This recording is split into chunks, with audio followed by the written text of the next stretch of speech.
Hi, welcome to the Coffee Direct Kitchen today.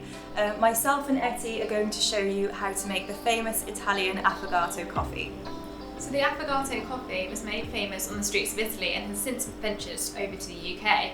However, we're going to show you how to make it from the comfort of your own home. So we've got all of the ingredients prepped and ready for you today. It's a really simple recipe, so you only need 3 core ingredients to make this. Starting off with the core ingredient, the coffee. So today we're using Coffee Direct's Kenyan Reserve Coffee Blend.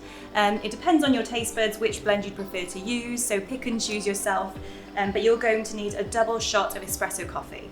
So we've got ours prepped and ready here.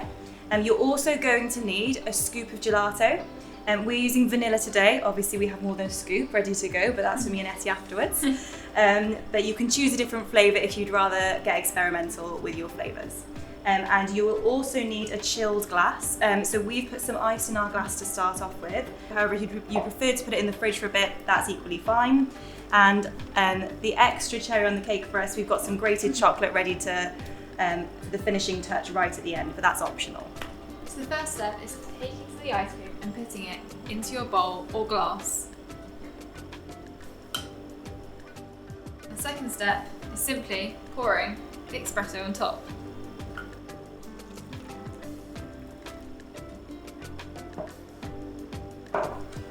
So the next bit is where you can get creative, so you can either drink up as it is, or this is where you can add a topping of your own choice. So in our case we've used some grated chocolate, just going to sprinkle that over the top.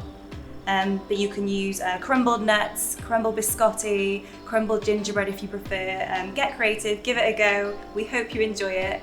Thank you for watching today, and please come back to Coffee Direct Kitchen.